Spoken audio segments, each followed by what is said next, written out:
요거는 최상우 시인의 이 시집이 필이에요. 시집 필인데 그 최상우 시인의 시 내가 지금 네 개째 읽고 있는데 이게 이 시집에서 네 개를 읽고 있는데 그 이제 마지막으로 읽는데요. 다 같은 제목이 필이에요. 필이 뭔지에 대해서는 여러 번 설명했으니까 이제 세 번을 읽었다고 치고 그걸 따라왔다고 치고 그냥 읽어나가겠습니다. 설명을 다시 하기 시작하면 뭐 한없죠. 쭉 한번 읽겠습니다. 비가 내린다. 이따금 바람이 불고 비가 내린다. 철저하게 내린다. 내가 걸어가는 곳마다 내린다. 추적추적 내린다. 멈춰서면 이미 그곳에도 비가 내리고 있다. 빈틈없이 내린다. 바라보는 곳마다 뒤돌아보는 곳마다 비가 내린다. 오늘 하루 내 손목은 위험할 정도로 자유롭다. 당신을 생각할 때마다, 당신을 생각하는 나를 문득 느낄 때마다 비가 내린다. 여전히 내린다. 아무런 감정도 없이 아무런 기도도 없이 저 비 속에서 장미는 왜 움직이지 않는가? 그저께 내린 비는 그저께 내린 비가 되어 가는데 비가 내린다. 하루 종일 아무런 이유도 없이 2시에도 11시에도 7시에도 다시 3시에도 비가 내린다. 하루가 쓸모 없어져 간다. 하루가 통째 폐기되고 있다. 사랑을 멈출 순 없었나요? 보세요. 저 비가 어떻게 이 세계를 망치고 있는지 회복되지 않는 비가 내린다. 부릅뜬 눈들이 터지고 터진다. 낙숫물 소리 따라 절지동물이 창틀을 넘어가고 있다. 해석할 수 없는 비가 내린다. 무작정 내린다. 도무지 녹슬지 않는 비가 그 무것도 아니고 아무것도 아닌 비가 오늘 속에서 그치지 않는다. 지기 위해 잘랐던 손가락은 이제 내 것이 아니다. 저 빗속에서 내일이 지나가고 있다. 비가 내린다. 아무 냄새도 없이 아무 기억도 없이 하루 건너 또 하루 느리면서도 신중하게 비가 내린다. 이 비가 처음 내리기 전부터 오늘 내리는 비는 오로지 비 오는 오늘을 완성해 가는 중이다. 여기서 핵심적인 문장은 요거 같아요. 보세요. 저 비가 어떻게 이 세계를 망치고 있는지 회복되지 않는 비가 내린다. 요거 같아요. 비가 뭐냐? 그러니까 비가 뭐고 비가 내리는 게 뭐냐? 라는 게 제일 문제죠. 계속해서 비가 내린다라는 말이 계속 나오니까. 이 최성원 시인의 시쓰기의 특징은 여러 번 내가 얘기했는데 이거는 계속 얘기해야 될 일이에요. 왜냐하면 최상원 시는 비가 내린다라고 쓴다. 라는 게 최상원 시인의 시인의 말, 아래서부터 처음부터 선언된 창작법이니까 그런 그의 창작법을 존중해서 시를 시편들을 읽어 나가요. 왜냐면 시인의 말에 딱 써 있으니까 그죠? 그러니까 비가 내린다가 중요한 게 아니라 비가 내린다라고 쓴다가 중요한 거죠. 그러니까 비가 내리는 현상과 이건 무슨 소리냐면 이 비가 내린다라는 뭐랄까 현상, 그게 피노메난이라고 그러죠. 현상 있죠, 현상.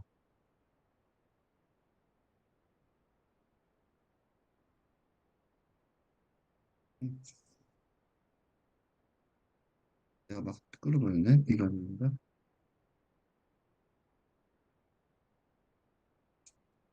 이 비가 내리는 현상, 그죠?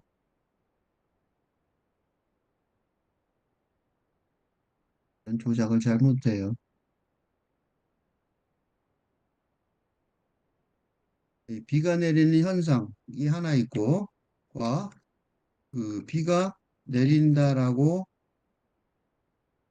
쓴다.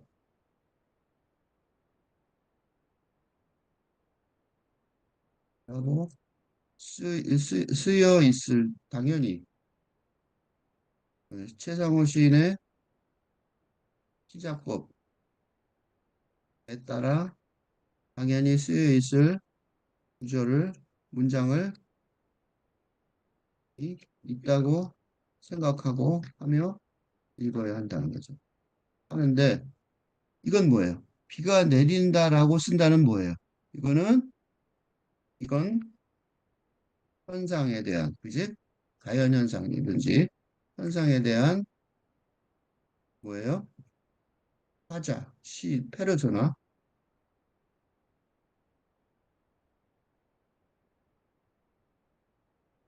시인, 그지?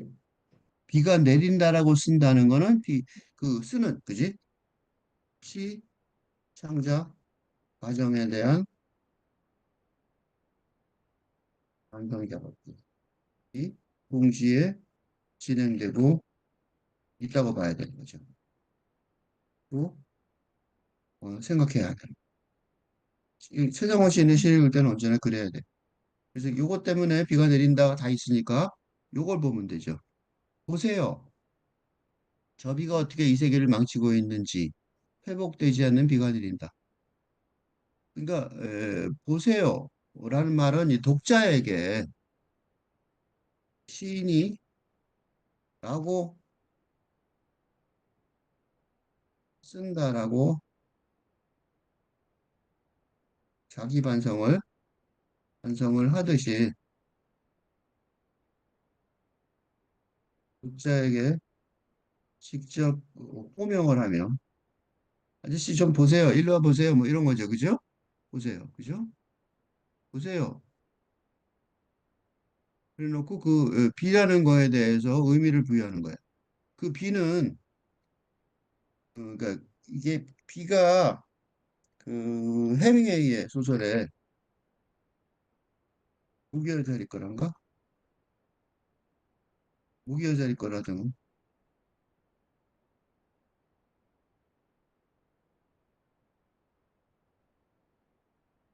응? 해밍의 로스트 제네레이션이죠. 그러니까 로스트 제네레이션 그러니까 절망한 시절이죠. 그 소설가 해밍웨이의 무기여자일 거라 등의 소설에서처럼 에서도 비는 뭐예요? 비는 생명, 그지? 그러니까 자연의 그 특히 수목에 자연의 생명을 힘을 불어넣어주는 현상이었는데, 그지? 그러니까 비 그러면 대부분 좋게 나온단 말이죠, 그죠? 그런데 여기서는 뭐라고 그러냐면 이 세상을 어떻게 망치고 있는지라고 나오고 있단 말이죠. 그러니까 이 자기 반성을 해야 되는 거. 독자는 무슨 자기 반성을 하냐면 시인과 더불어 같이 살아가고 있는 자들이 참여하고 있는 어, 세상에서 어? 뭐가 돼요? 비가 망치는 게 된단 말이죠. 그러니까 생명의 힘이 추가되는 것이 덧붙여지는 것이 생산의 향상이라기보다 뭐가 돼요?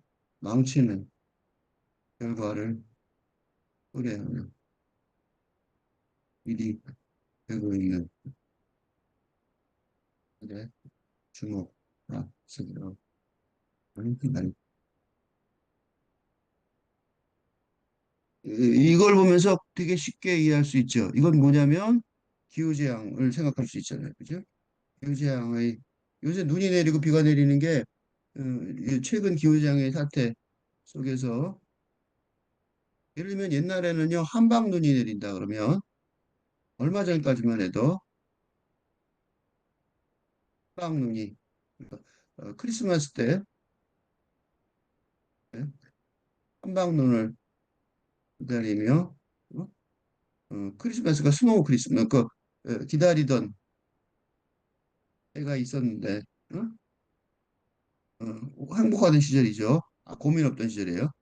지금은 한방 눈이 아니라 뭐라고 불러요? 습기 찬 눈이라고 습설이라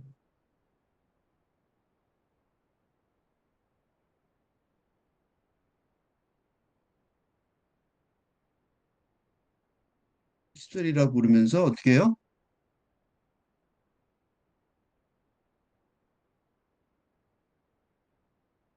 그러면 습설은 어떻게 돼요? 온실 지붕이 나 나뭇가지가 부러지는 자연재해의 원인으로 보고 있는 사진 이듯이. 그러니까 비가 오는데 그 비가 어떻게 이 세계를 세상을 망치고 있는지 회복되지 않는 비가 내린다. 이런 말들이요. 언제 옛날부터 쭉 그랬던 거 아니에요. 옛날부터 쭉 그런 거 아니라고. 옛날에는 비가 내리는 게 좋은 일이었다고. 축복이었단 말이죠. 응? 그러니까 예를 들면 아까 무기여 자리가라에서 마지막 장면에 비가 내리는데 그 좋게 보인단 말이죠. 무기여 자리가라는 굉장히 슬픈 소설인데 주인공도 죽고 뭐 그런 슬픈 소설인데도 마지막 장면에 비 내리는 거는 어, 비극적인 로스트 제너레이션 세상이 이제 난 다 졌다 뭐 로스트가 졌다는 소리잖아요. 세대가 망해버린 세대라고 생각하는 그런 시대인데도 그 소설가의 소설에 비가 내리는 장면이 굉장히 희망으로 느껴지게 그죠? 하는 그런 비의 이미지가 있었단 말이죠. 근데 지금 이미지는 세상을 망치고 있는 이미지란 말이에요. 그리고 내가 이걸 자연재해로 얘기했는데 요 앞에 여기 있었어요. 사랑을 멈출 수 없었나요? 요 말도 그렇게 해석하는 데 도움이 돼요. 사랑을 멈출 수 없었나요? 보통 사랑은 좋은 거잖아요. 그런데 이 사랑은 근대적인 결정의 사랑, 플러스의 사랑, 그지? 축적의 사랑이 지금 현재 기후재앙의 직접적인 원인이라고. 그러니까 이 사랑이 무조건 좋은 것만도 아닌 거죠. 그러니까 그죠? 세계관이 완전히 뒤집어진 거죠. 그러니까 이것도 되게 그래서 주목할 만한 거예요. 그래서 나는 뭐라고 생각하냐면 열정의 사랑이 아니라 다정함의 사랑이어야 된다고 생각하는데 그건 딴 얘기니까 길게 말 못하겠어요. 어쨌든 그래서 뒤에 회복되지 않는 비가 내린다라고 그랬어요. 그리고 그 뒤에 뭐라고 썼냐면 부릅뜬 눈들이 터지고 터진다. 이 부릅뜬 눈이 터지는 거에는 고양이가 자동차에 깔려서 터지는 그 눈 얘기도 나왔었는데 그러니까 비극적인 얘기죠. 그 낙숫물 소리에 따라 절지동물이 창틀을 넘어가고 있다. 절지동물이 이렇게 생긴 거예요. 징그럽죠.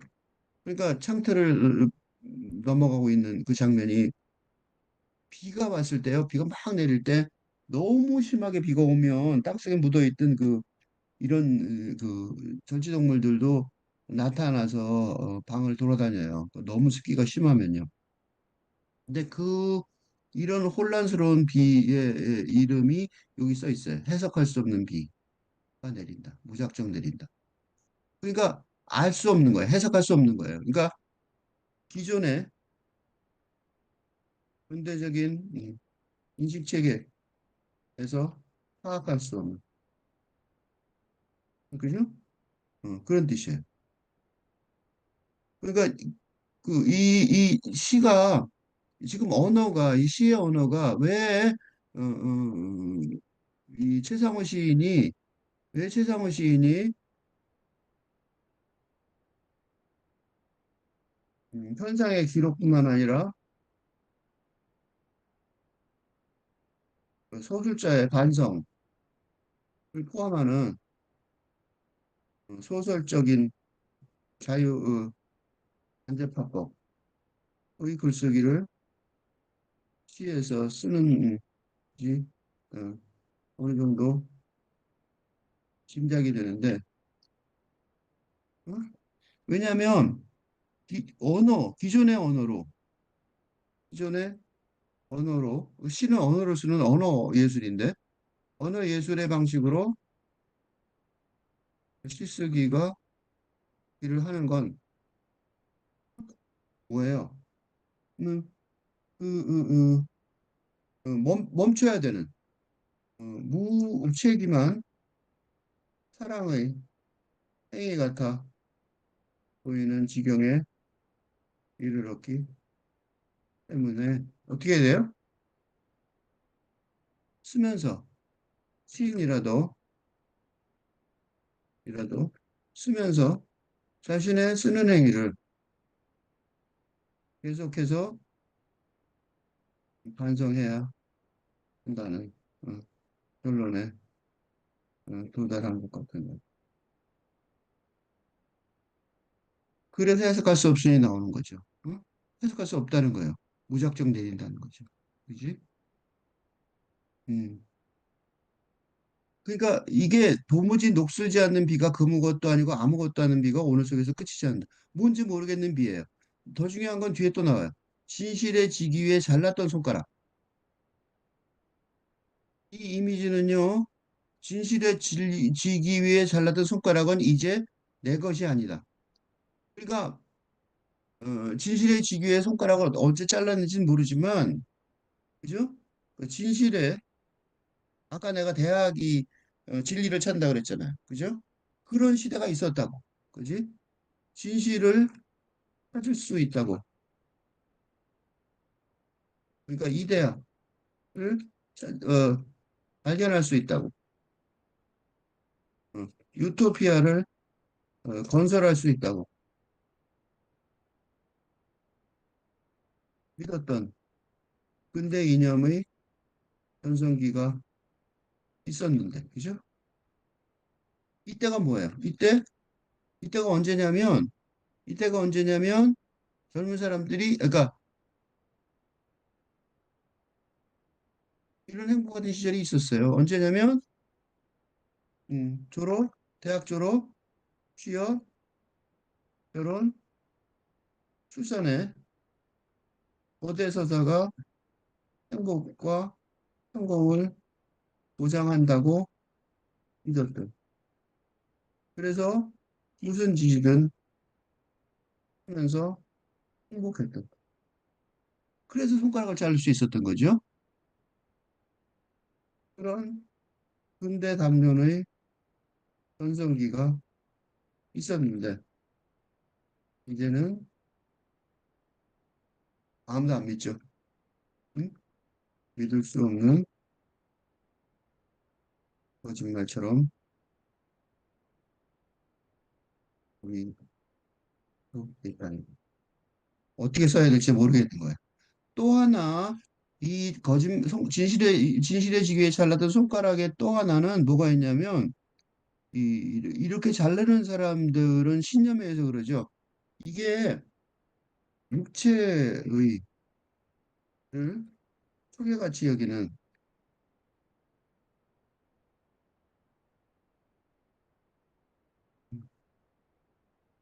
누가 있냐면 이런 사람들이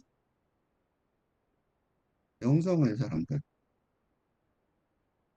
예를 들어 그 달마 대사에게 불구했던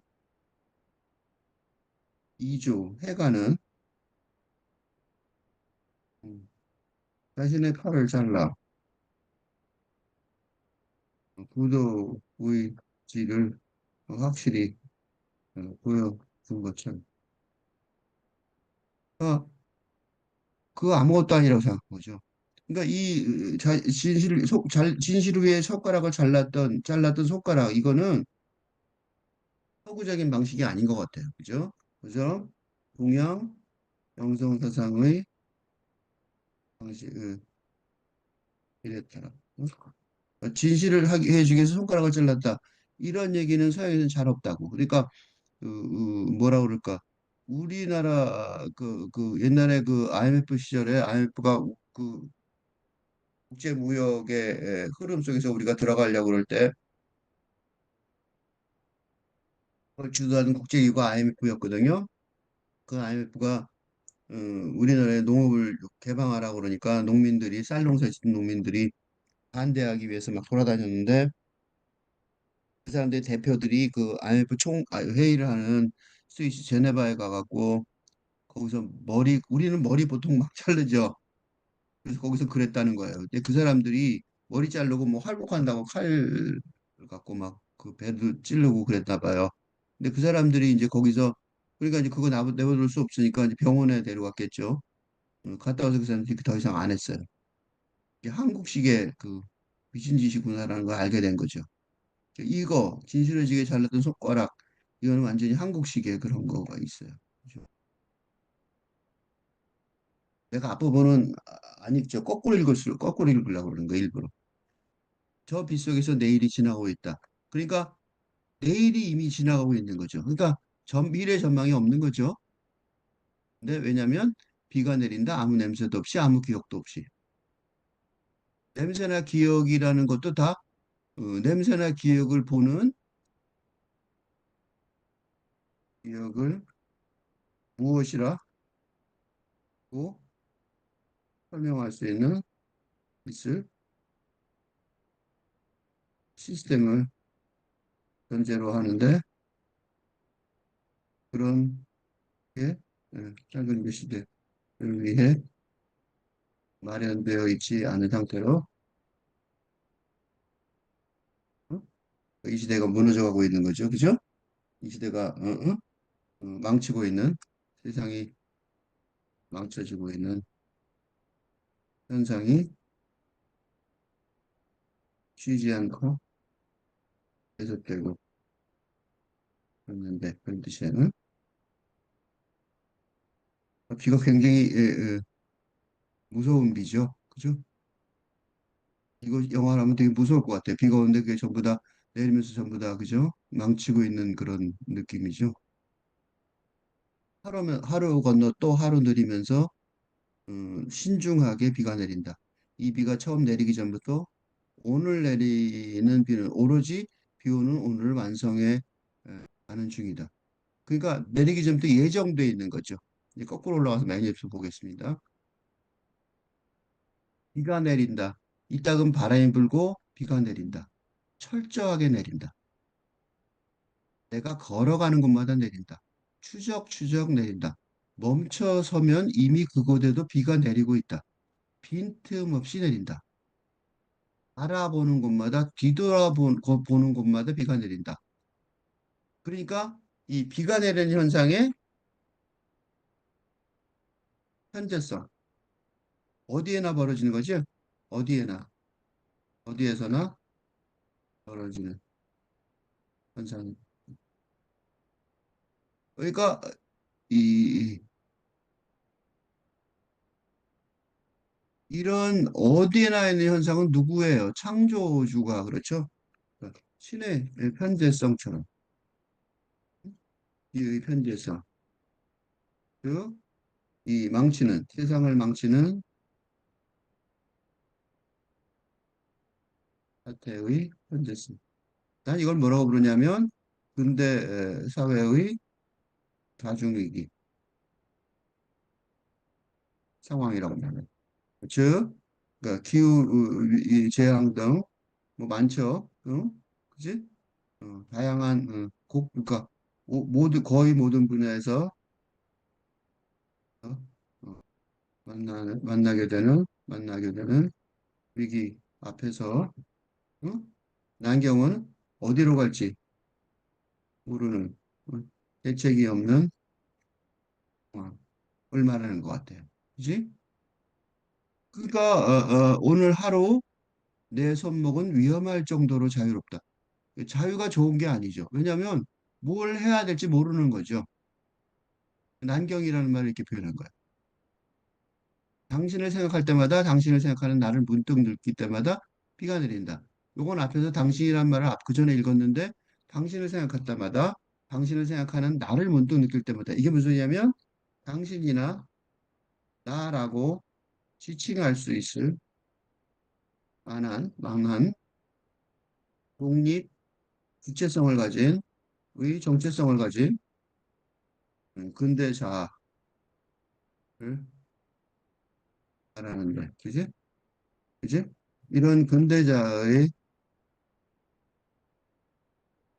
생각할 때마다, 그리고 그런 근대자를 생각하는 나를 생각할 때마다, 느낄 때마다.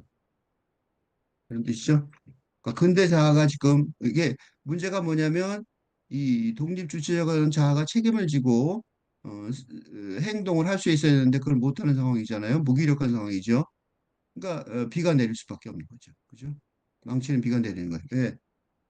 인류가 도덕적이고 윤리적인 책임을 지는 지고 행동하는 행동자의 일을 그쳐버린 데 무책임하게 세상을 망쳐버리고 있습니까? 그지? 특히 요새 그 미국 대통령이 하는 거 보면 그렇죠. 미국을 위해서 말하는 것 같고 세상이 어떻게 되든 모르는 것 같죠. 근데 아무런 감정도 없이 아무런 기도도 없이 저 빗속에서 장미는 왜 움직이지 않는가? 그러니까 이거는 인간사의 문제고 지구랑 자연은 아무 관계가 없는 거죠. 그러니까 아무리 심한 비극이어도 그거는 인간의 비극이란 말이죠. 그죠? 그저께 내린 비는 그저께 내린 비가 되어 가는데 비가 내린다. 하루 종일 아무런 이유도 없이 알 수가 없는 거죠. 아무런 이유가 비가 이유가 없는 게 아니라 우리가 모르는 거죠. 2시에도 11시에도 7시에도 다시 3시에도 비가 내린다. 하루가 쓸모 없어져 간다. 하루가 통째 폐기되고 있다. 이제 더 이상 살아가는 게 아닌 게 돼버리고 있어요. 계속 읽으니까 좀 쉽죠. 처음부터 다시 쭉 한번 읽고 끝내겠습니다. 필, 해상호. 비가 내린다. 이따금 바람이 불고 비가 내린다. 철저하게 내린다. 내가 걸어가는 곳마다 내린다. 추적추적 내린다. 멈춰서면 이미 그곳에도 비가 내리고 있다. 빈틈없이 내린다. 바라보는 곳마다 뒤돌아보는 곳마다 비가 내린다. 오늘 하루 내 손목은 위험할 정도로 자유롭다.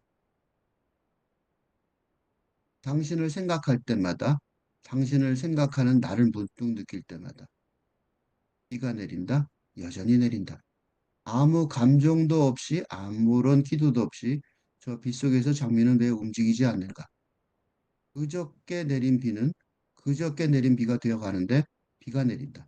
하루 종일 아무런 이유도 없이 2시에도 11시에도 7시에도 다시 3시에도 비가 내린다. 하루가 쓸모 없어져 간다. 하루가 통째 폐기되고 있다. 사랑을 멈출 순 없었나요? 보세요. 저 비가 어떻게 이 세계를 망치고 있는지 회복되지 않는 비가 내린다. 부릅뜬 눈들이 터지고 터진다. 낙숫물 소리 따라 절지동물이 창틀을 넘어가고 있다.